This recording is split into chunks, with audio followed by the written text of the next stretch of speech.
I was a millionaire by age 31. I'm broke by age 33. Couple of million, 2.5 million, all swept away, making foolish decisions. That first money, it's really hard to keep.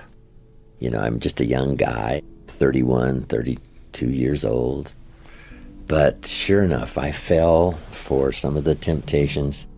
You know somebody's going to be parted with their money before long when they say, like I did, how many colors does it come in, right? You know, I'll buy them all. You know, that kind of sort of recklessness. And then making some unwise business decisions. Company wanted to borrow some money, $250,000. The bank said, well, if Mr. Rohn will sign personally, we'll let you have the money. And I knew they could pay it back, so I signed, so I'm the hero. They pay it all back. I leave, go away. I find out a little bit later that the company got in financial trouble, went back and borrowed this $250,000 again. And I said, well, I hope they don't call me, because this time I won't sign. I signed the first note, it was all paid back, but I knew they weren't going to make it this time, and they never called. However, sure enough, within a year, this company goes belly up, and I get a letter from the bank saying, dear Mr. Rohn, we have here your guarantee that if the company can't perform, you will, on this $250,000, please send us your check.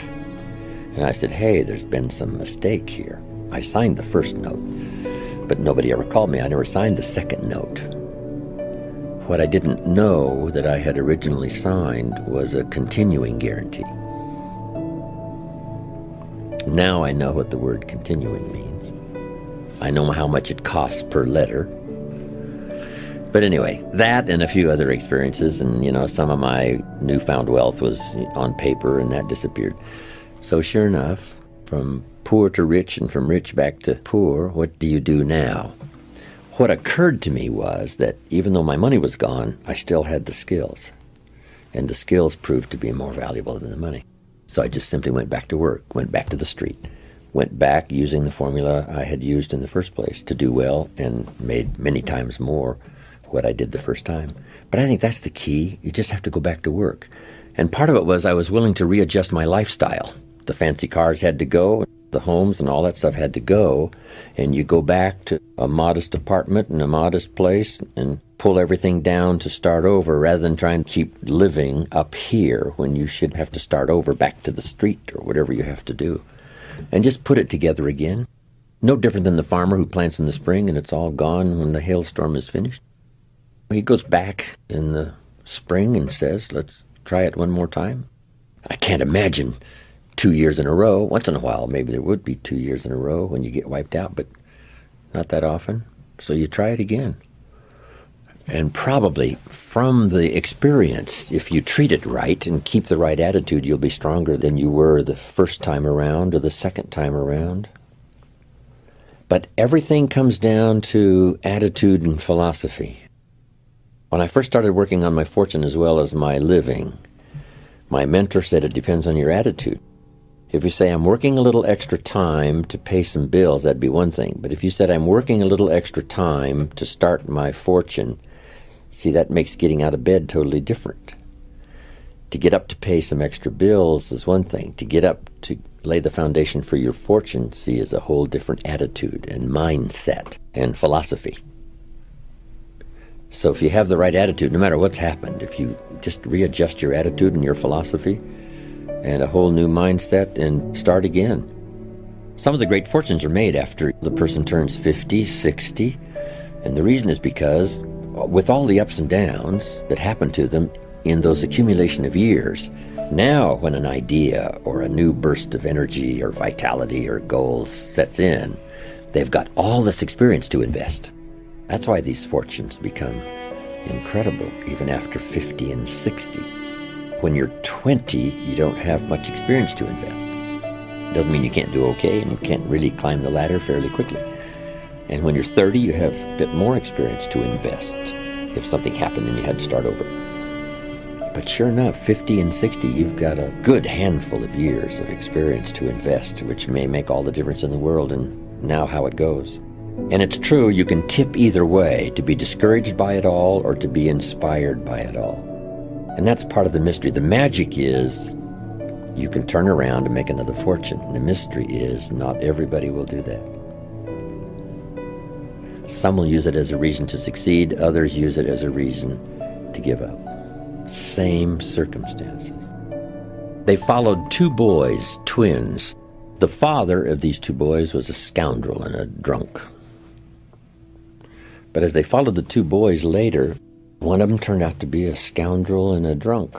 And they asked him, how come your life turned out like this? And he said, well, what would you expect? Right? My father was a scoundrel and a drunk. What else would you expect? The other boy had turned out to be a professional, doing very well. And they asked him, how come you turned out to be a professional? And he said, I didn't want to be like my father.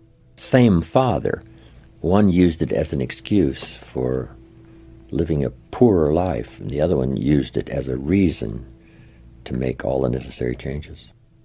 A big share of our life is going to be shaped by attitude and by influence. The people around us. Good question to ask. Who am I around, and what are they doing to me, and is that okay? Those are three major questions. Who am I around? What are they doing to me? And is that okay? What have they got me reading? Where have they got me going? What have they got me doing? The people I'm around. How have they got me thinking and behaving? That's a good mature analysis. Who am I around and what are they doing to me? And is that okay? And if it's okay, fine. If it isn't okay, change it. Association can make all the difference in the world in your future. We have to practice limited association. Some people you can be around a few hours, but not a few days. And some people you can be around a few minutes, but not a few hours. And then some people you have to walk away. And it's helpful if somebody comes along and helps us in, a moment of stress and distress and offers a book or offers some advice. And they just say, I'll be here when you need me. Sometimes you don't need somebody to, come live with you or be right there to hold your hand. But as long as you know they're available, if it gets a little tougher, call, things like that, that's very valuable. And if you've got some good friends, that they'll be there. I lost a friend just a few years ago. David. I used to say of David, if I was stuck in a foreign jail accused unduly somewhere, if they allowed me one call, I would call him. And the reason is he would come and get me. No questions asked. That's what we call a real friend. And hopefully in times of stress, or if you've fallen out of the tech sky, right, and it's, the paper's all burned up, the money's all gone, and the project turned into reverse, hopefully you've got some around, somebody, and all of us really have somebody. But part of the good instruction is to make the kind of friends on your way up who will be there on your way down and say, come in. Some of them will say, I've been expecting you. The way you were going, I knew it wouldn't be long, right? Until the bubble would burst and everything would go in reverse. Come on in. Let's talk things over. So make some good friends so that no matter what happens, when things do turn upside down, you'll have some to rely on for wise counsel. I've had some of those in my life.